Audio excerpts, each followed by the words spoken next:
amici bellini, rilasciata un'intervista a Kvaratskhelia e quindi noi ne andiamo a leggere le dichiarazioni e poi vediamo anche un pochino, facciamo un po' i conti in tasca De Laurentiis, perché sono uscite un po' di cifre tra fatturato, ricavi, spese, il costo di Kvara, lo stipendio del CDA e cominciamo.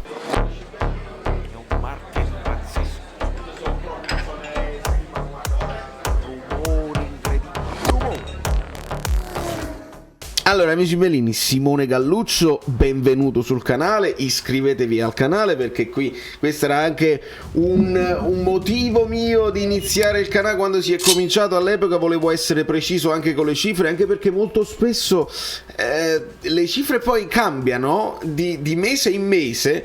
Ognuno ne dice una, ripetendolo a pappardella diventa cifra ufficiale nella testa dei tifosi. Lasciate i like, mi sono dimenticato, lasciate un attimo i like per le cifre. E poi le cifre non si trovano. Mi piace spesso ricordare che il Napoli, quando è stato pagato da De Laurentiis, 37, 38, 39, 40 milioni, poi noi invece andai a vedere sono 34, poi vai a vedere si scende a 27 perché la cifra era di spendere per il Napoli in Serie B, mentre poi si accettò il Napoli in Serie C e quindi De Laurentiis chiese un ulteriore sconto. Insomma, questo per ricordare che poi le cifre mano a mano che uno le dice si perdono un pochino. Su Kvara sono mesi e mesi che diciamo 10 milioni è stato pagato 11 e mezzo, ma andiamolo a vedere proprio con calma, perché adesso ne leggiamo le dichiarazioni con un Ambrabam tattico. Vedete? Il Napoli ha svelato i costi di alcuni acquisti dell'ultimo mercato estivo e Olivera 16 milioni e mezzo, mica poco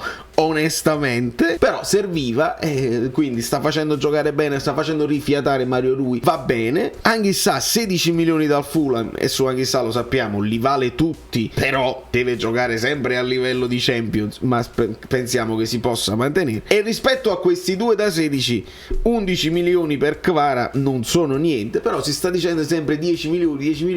A me, non so voi, me lo dite nei commenti, a me 1,5 milioni mi cambia la vita. A una società di calcio probabilmente no, perché andiamo a vedere un pochino tutti i costi, il bilancio del 2022. Ecco, quindi parliamo sempre di quello che finisce il 30 giugno 2022. L'ha chiuso con un rosso. Ora attenzione, perché noi spesso escono notizie in giro, il Napoli non ha debiti, però si va comunque in rosso.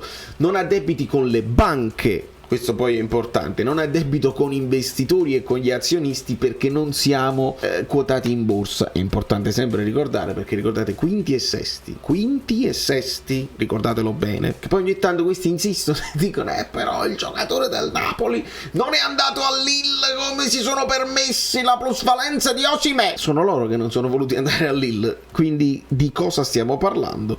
E si insiste perché poi a quanto lo deve vendere il Napoli Osimhen adesso per fare plusvalenza? Bastano pochi milioni, bastano 3-4 milioni come ci ha detto Guido. Perché? Perché il Napoli le scala, i valori, gli ammortamenti li scala molto prima di come fanno le altre società, quindi è tutto in regola. Ma andiamo a vedere, quindi un rosso pari a 51,9 milioni come anticipato da Calcio e Finanza, in risultato un leggero miglioramento rispetto all'altro esercizio dell'anno precedente che si era chiuso con una perdita di quasi 60 milioni. Quindi stiamo abbassando le perdite. Secondo i dati il fatturato è stato pari a 175 contro i 228, mentre i costi sono diminuiti da 241, sono diminuiti a 241 rispetto ai 306. Quindi il progetto del Napoli è di abbassare i costi, perché il fatturato, come vedi, è ancora basso, ragazzi, e con questo fatturato basso è difficile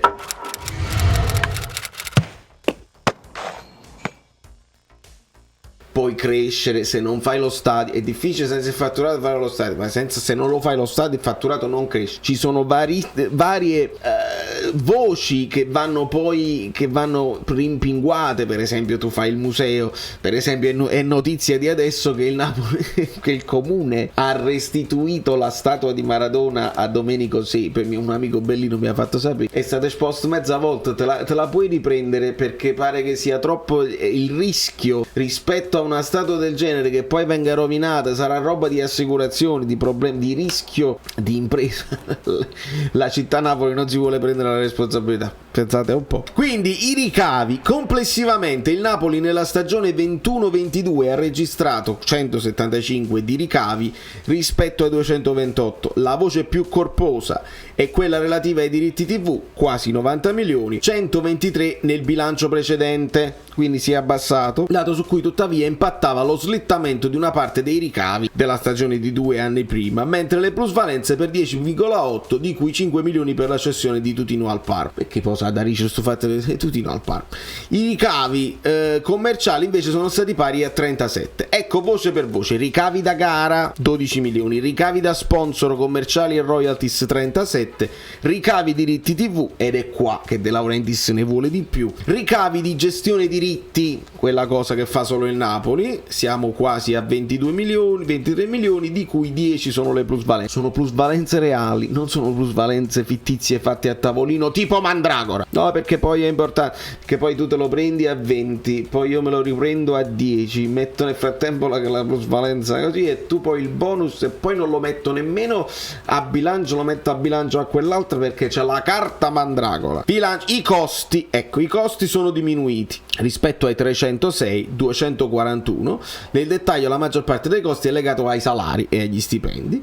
A quota 130 in calo perché si devono abbassare gli ingaggi, si sta facendo, gli ammortamenti, la svalutazione. Più nello specifico i costi per il personale, andiamo a vedere, questi sono voce per voce. Costi per i servizi 16 milioni, costi per il personale 130, ammortamenti e svalutazioni 74, di cui 70 sono per i giocatori, altri costi 20 milioni, totale 241 milioni. È troppo, ragazzi, bisogna abbassare perché sennò non si sostiene, perché noi siamo autofinanziati e gestione familiare, così è troppo. Ecco perché poi diventa complicato trattenere dei giocatori se ti fanno un'offerta pazzesca. Non è tanto l'offerta per il valore del giocatore, che tu te la prendi e la puoi mettere a bilancio e la puoi reinvestire per altri giocatori, sono gli stipendi. Se offrono uno stipendio di 15 milioni a Osi, tu non lo puoi pareggiare perché vedete i costi come sono gravosi, e il Napoli deve aumentare in qualche modo il fatturato e non si aumenta con le magliette, così non credo. Quindi ecco, rivediamo Olivera, Anghissà e Kvaratskhelia nello specifico. Risultato netto, quindi la differenza tra fratturato e costi è stata pari a meno 65 milioni rispetto al meno 78, quindi si va migliorando, e sicuramente quello dell'anno che verrà, quello di giugno 2023, potrebbe essere ancora migliore. Ricordiamo che tra cessioni dei giocatori e acquisti dei giocatori il Napoli è comunque inattivo, perché sono entrati molti soldi per Koulibaly, soldi per Fabian, e quello che abbiamo speso non lo abbiamo speso tutto quest'anno, perché i soldi di Simeone, i soldi di Raspadori sono delle voci dove il Napoli spende per il prestito e poi può mettere il prossimo bilancio la spesa pesante. Quindi dovremmo farcela quest'anno a migliorare il rapporto spese e ricavi. Debiti e patrimonio netto. Il patrimonio netto al 30 giugno 2022 è positivo per 68 milioni rispetto al patrimonio netto di 140 del 2021.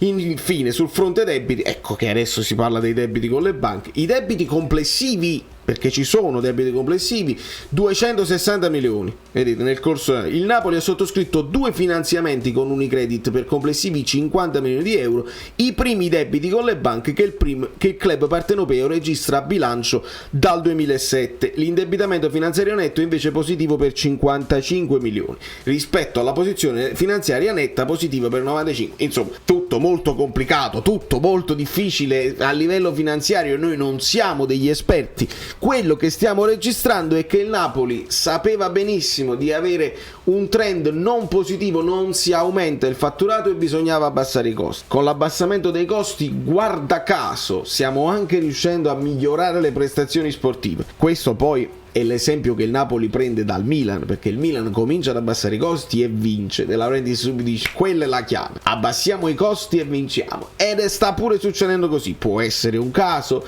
può essere un caso. Quello che è sicuro è che, come mi sono permesso di dire in questi mesi dove la vittoria dello scudetto si avvicina ed è possibile e si può fare, io mi sono permesso di dire se aumenta, perché poi entrano più sponsor, entrano più soldi, io voglio anche non aprirlo il ciclo, ma voglio stendere le basi per rimanere lì ed essere competitivo e poterla vincere il campionato italiano e mettersi tra quelle sorelle, perché sono sempre tre, 1, 2 e 3, e se il Napoli diventa la quarta sorella seriamente, per farlo devi aumentare tutto il fatturato, devi diventare più società strutturata, come il Napoli sta cercando di fare, delegare un pochino di più come il Napoli sta cercando di fare, quindi questo per il futuro. Poi se si vuole pensare solamente, ci vuole il settore giovanile, ci vuole il Napoli femminile, perché il mondo sta andando in quella direzione lì. Se il Napoli si vuole mettere al passo, bene, altrimenti si rischia, secondo me, poi spero di essere smentito, che questo sia una vittoria episodica che ci fa comunque piacere e che però è un peccato, perché c'è il talento in questa città, c'è la voglia, c'è il DNA del bel gioco.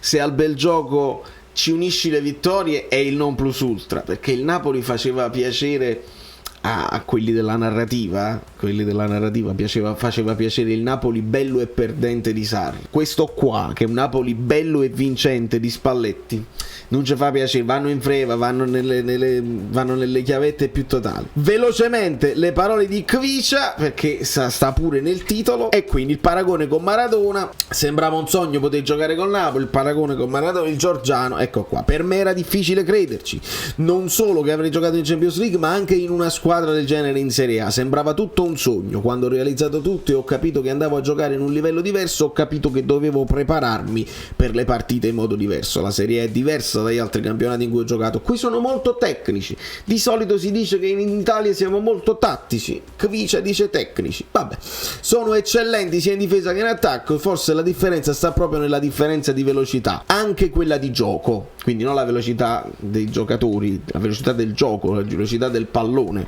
Ma Kvara, tu stai parlando del Napoli, cioè è la velocità in cui il Napoli fa girare il pallone che è altissima. Però va bene così. Il soprannome Kvaradona era incredibile, perché non me l'era associato a una leggenda del calcio, non me l'aspettavo, mi ha dato una grande spinta, non sapevo come reagire, ma piano piano mi sono abituato e mi fa molto piacere essere paragonato a un giocatore del genere. Ti paragonano gli amici georgiani, noi napoletani credo che non ci azzardiamo proprio, noi ci teniamo, noi non vogliamo che Kvara vesta il 10, anzi non devo nemmeno parlare al plurale. Io non voglio che Kvara vesta il 10, io voglio che Kvara renda il numero 77 incredibile nella memoria dei napoletani. Il 77 non è più Eriavolil ma Kvaratskhelia, ed è bellissimo. Quindi mio padre, i finestrini dei tram, mio padre mi ha sempre supportato, la madre lo portava agli allenamenti, la scelta del numero, ecco, è stata congiunta con il mio agente, che non chiamo mai così. I pannaggi, capite? Non